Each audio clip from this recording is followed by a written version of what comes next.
Was there any like super memorable lunches that you remember that stuck out to you at Foot Locker? Man, definitely like the Area 72 NBA stuff. Like at that point, like Nike basketball used to have like a lot of capsules and stuff. So just to be able to like, I'm pretty sure you know a lot of the business because you guys are very successful business, but a lot of this stuff is across categories. So like just to be able to be like, a lot of people know my story, know I was doing a lot of like focus groups and stuff before, but you got like, for those who don't know, like, can you talk on that a little bit? Yeah. So like before I kind of got my opportunity to like design and stuff, I was that kid. I used to be in stores sitting on a bench and in stores trying to figure out like if somebody not gonna pick up a shoe from the raffle, if I could get that extras, like if I could do stuff like really trying to get to it, like make this money.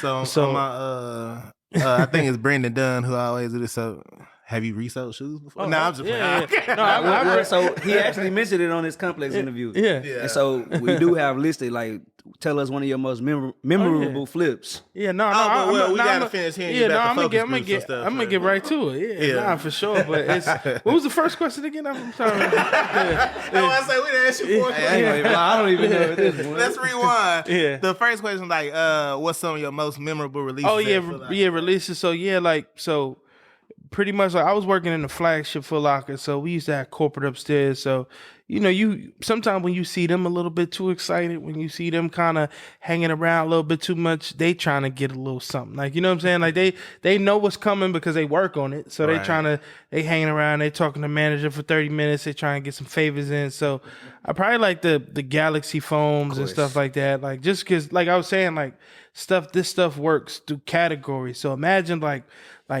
visiting like the Nike campus, like the people who do like lifestyles in one building, the people that do basketballs in one building, people that do Air Maxes one building. Jordan Brand is like, even though it's on campus, it's a whole nother building pretty much. So like they don't even like kind of like entertain each other too much because they feel like we Jordan, like, you know what I'm saying? So it's like to be able to drop shoes across each category, that means people like it's a lot of thought that goes into it. That's why you see like a difference now. But I guess go back to my main story. Like, so when you would see like an Easter pack and you see like a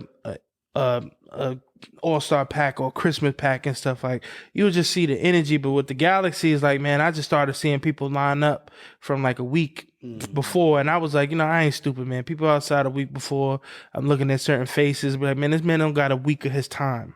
So they must, like, one thing that resellers used to do in New York is you'll bum rush the process. So if you kind of got a community of 90 people that y'all can all line up at this store, this store can't let y'all line up for a week, so they'll give out the tickets that day. Like, we can't have them outside, so we'll give out the tickets that day. So enough people kind of get together and they kind of force the hand of putting together like a little raffle system or a ticket system so they could come back.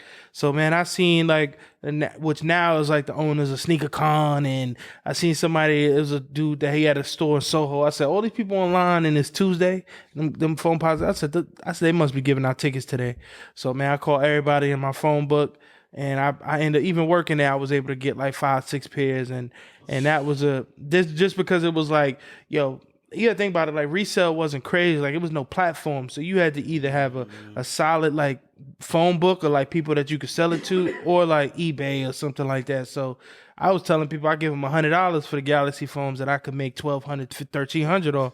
So they was willing to come down, and that was probably my best flip because it was multiple. And then when I was like full resale, like, of course, like some of like the Yeezy stuff, like that was just too easy. Like, you got you getting paid for retail, and somebody begging to give you $800. I'm gonna take you. Trust me, I'm gonna take your money.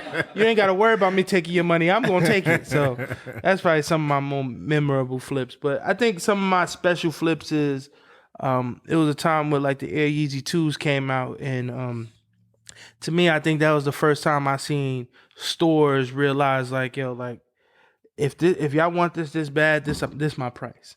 And I remember I lined up at a retailer, like they got it in their shipment, and they wanted $1,100 at the release date. Like, crazy, that was a lot for that.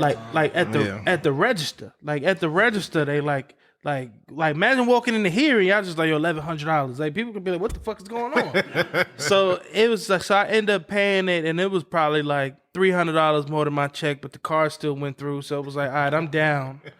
I'm down 300. I need to figure out how to get this money back. And I just kind of told myself, like, of course, like I'm a have this shoe and I'm gonna be the man with it, but I also could sell this shoe and I could maybe shoot a little music video, put like my music video on like World Star Hip Hop, which was like the shade room at the time. And I just decided to do it. And that's probably my most memorable flip, because that was a time that I feel like I decided to not be like a slave to like material. Like everything can go. Like no matter what it meant to me, like, you know, like it's more, I'd rather pour into myself than pour into shoes. Like even if I wear it a few times and get something back, like I'm gonna do that. So probably like the Air Yeezy 2 was the first time I was like, let me get this bread back.